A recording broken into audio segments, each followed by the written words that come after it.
Hello everyone, and welcome to Oxford's contribution to the Festival of Latin and Greek.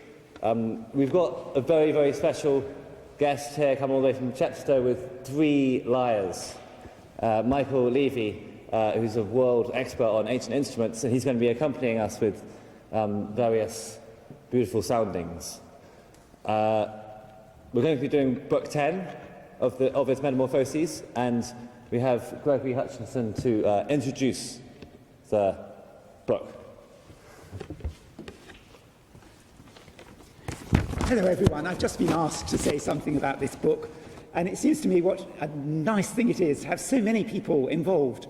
So you've got a whole procession of figures, all with their own stories, and we've got a great procession of readers, all with their own translations.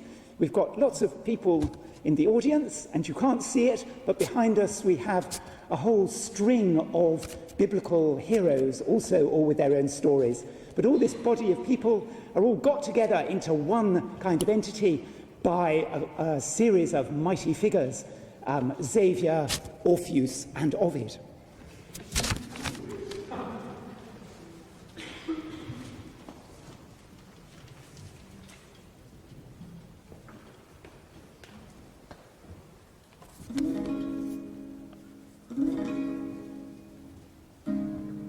Shrouded in gold, Hymen leapt through the clouds, heading straight for Thrace, obedient to the cries of Orpheus. He got there, yes, but failed to say the solemn words, smile, speak blessings. His torch, tongue-tied, drizzled dim smoke, refused to break into flame for all his sweet talk. It turned out worse in the end. The unblemished bride died. As she walked through the grass in a shoal of naiads, a snake ungloved its damp fang and bit right in the hollowest part of her ankle.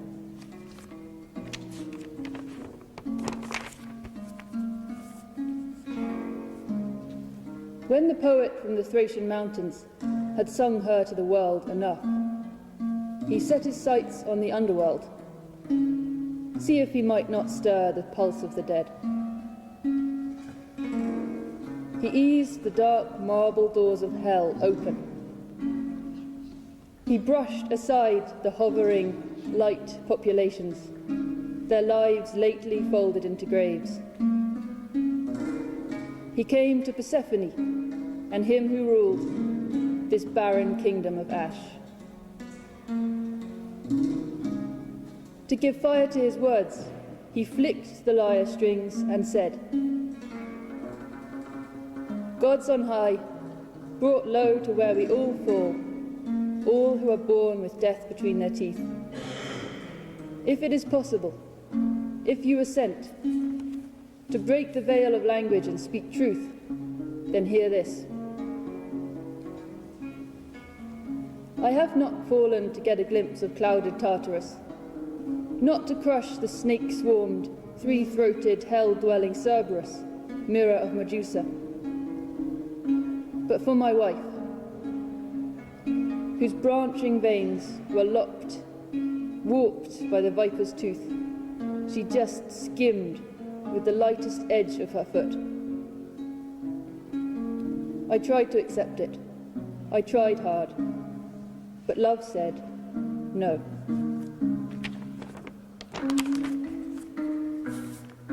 Love.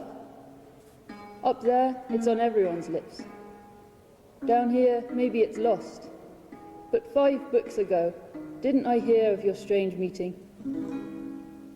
If the news was true, that's love. I implore you, in the face of this void numb with fear, this huge zero, this endless future of silence, I implore you, rewrite the brief life of Eurydice. We're all yours, sooner or later, after a catched hesitation of breath we sink to one end. Here we all bend. Here is our last home.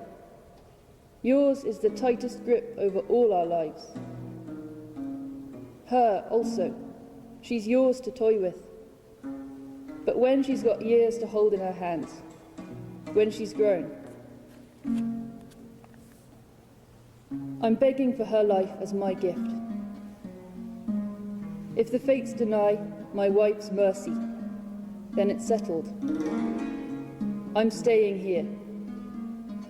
Laugh your hearts out over both our deaths.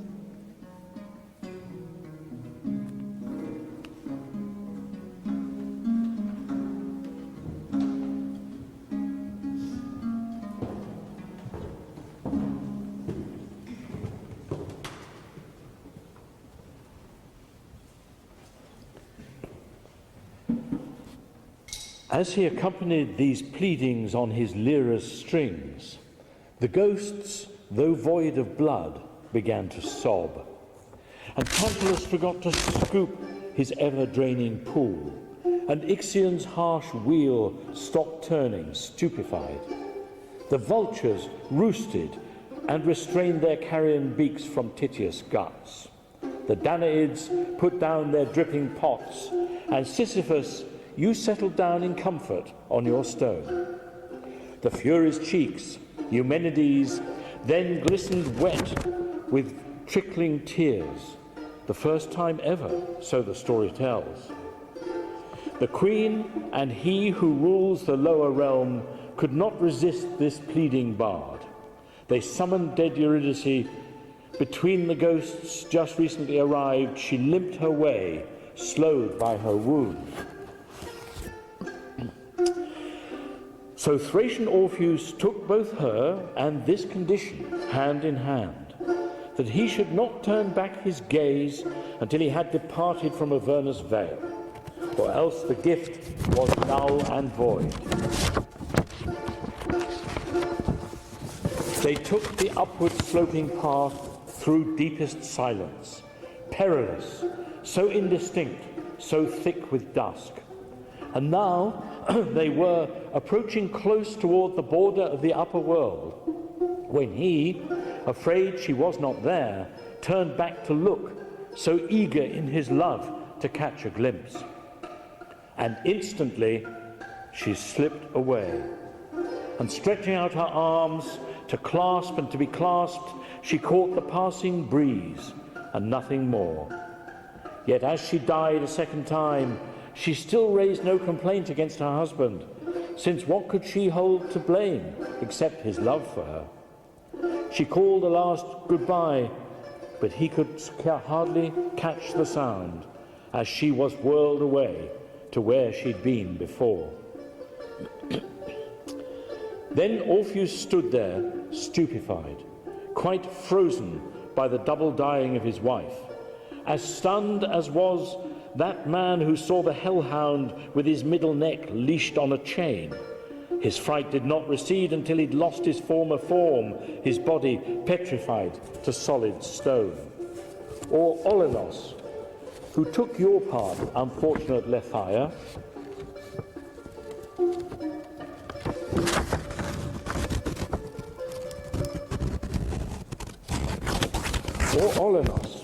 who took your part, unfortunate Lethaia, too arrogant in boasting of your beauty, and declared it was his fault. And so your bodies, which were once entwined in close embrace, are now turned into rocks among the streams on Ida's heights. He longed and begged to cross the Styx once more, but all in vain. The ferryman refused to let him board. For 7 days in squalor there he sat upon the bank without a bite of bread, as agony and sorrow were his only food that his spirit would accept along with tears. With curses at the gods of Erebus for cruelty, he set off back to Rhodope and Hymus, raked by winds from out the north.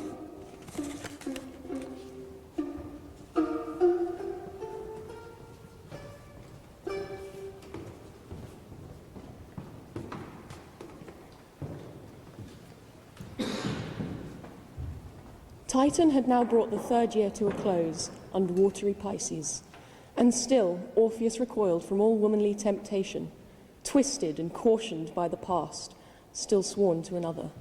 Roused by lust, women queued to throw themselves at the bard. Spurned, he left them reeling. Instead, Orpheus turned his hand to suppler young things the better side of manhood, a practice the Thracians readily adopted, and to reaping the budding flower of youth's brief spring. At one time stood a hill, and above the hill stretched an even field, washed grassy green by the endless meadow. The plain had never known shade, yet when the heaven-born bard sat down and began gently plucking at his strings, the plain was thrown into shade. The Chaonian tree didn't fail to show up, nor the grove of poplar Heliades, nor the celestial leaves of the durmast oak, not the tender lime, not the beech and virgin laurel, or the frail hazel, and the ash with its bristling spears, and the knotless fir, and the holm oak stooped double with acorns, and the merry plane tree, and the maple blotched with colour, and the banked willow tree, and the waterside lotus, and the evergreen boxwood, and the slender tamarisk, and the two-tone myrtle, and the blue-berried bay.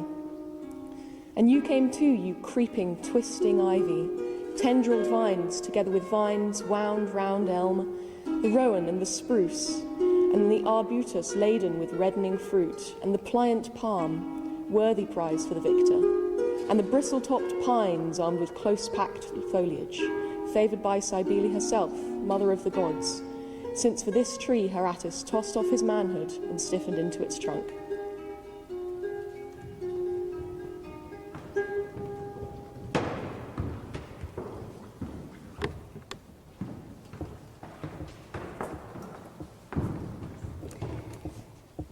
And while his song the poet wings and holds the grove in raptured rings, his voice a boy made tree soon brings, that boy beloved by God whose strings of heart and hunt do hum and sing, now cypress, tree of pain. For once by island nymphs adored, Carthaean nymphs of grasslands broad, there lived a stag, whose antlers poured deep shade upon his head. He soared across the plains, the love assured of doting Cyparissus. That boy bestowed fine golden splendor, lustrous pearls, a dazzling collar. On his brow in silvered render fixed a charm with harness slender, marked his pet from birth with tender signs of Cyparissus. That favoured stag, his caution shed, his trusting nature freed from dread, frequented homes with fearless tread, welcomed hands that stroked his head, adored by all, but by all said, most by Cyparissus. You, his guide to berry, acorn, limpid fountain, winter thorn, you did his blooming crown adorn. You were his knight elated born, with rose-red bridle to him sworn, joyful Cyparissus. Cancer breathed warm salted spray, its burning claws embraced the day. Arboreal his hideaway, cool shadows on the stag did stray, when him with hunter's dart did slay unwitting Cyparissus. He yearned for death, in anguish raw, to see the wound red wreathed in gore.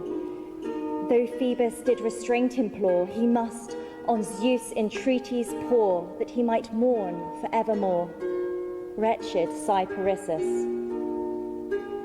And as life ebbed in grief extremely, his limbs were cloaked in colours greenly, curls to fronded crop turned queerly.